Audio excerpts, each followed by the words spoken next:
Mainstream जो value system है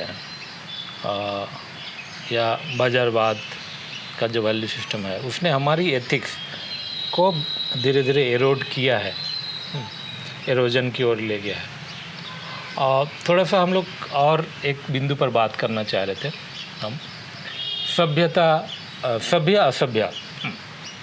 mainstream जो है हम लोगों को असभ्य के रूप में ही देखती है, तो क्या कहना है इस पर आपका? देखिए, सभ्यता में आदिवासी समाज अभी भी बहुत आगे है। गांव समाज में बड़ा से बड़ा फंक्शन होता है, वहाँ पुलिस की मदद की ज़रूरत नहीं है। यहाँ तो लेकिन जितना ज़्यादा आपके पास पुलिस है ना, उतना ज़्यादा आप सभ्य हैं। तो ये क्या गलत कंसेप्ट हो रहा है कि जितना ज़्यादा पुलिस है तो जितना ज़्यादा आप सभ्य हैं? ये गलत हो रहा है क्या कंसेप्ट? हाँ, बिल्कुल गलत हो रहा है। इसलिए कि पहले तो हम लोग के क्राइम नहीं होता था। हाँ। अब दूसरों के संपर्क में आकर के अब हम लोग भी क्राइम करने लगा है। इसीलिए उसी हिसाब से क्राइम को रोकने के लिए पुलिस यहाँ भेजा है, ठीक है। लेकिन पहले हम लोग के यहाँ पुलिस की ज़रूरत नहीं थी। बिल्कुल। गांव के लोग तुरंत किसी को पकड़ लेता था तो गांव में बैठक होती, तुरंत सजा देता था।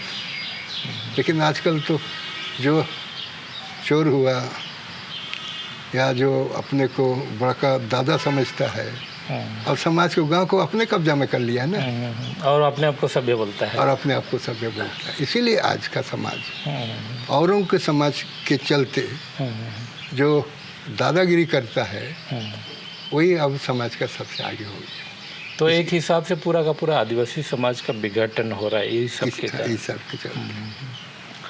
और बाजारवाद भी आया है अभी, जैसे कैपिटलिज्म आया है, तो उसमें हम एक एग्जाम्पल के साथ बात करते हैं। एक पेड़ है, जब एक पेड़ को आदिवासी अपना वर्ल्ड व्यू से देखता है तो कैसे देखता है?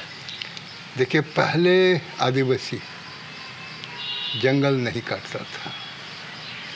घर बनाने के लिए कहीं अगर सूखी लकड़ी, सूखा गाछ मिलता है तो उसी को काटता था। और कहीं जिंदा गाछ काटने की ज़रूरत पड़ती है, काटने के बाद उसको पत्थर से ढक देता था।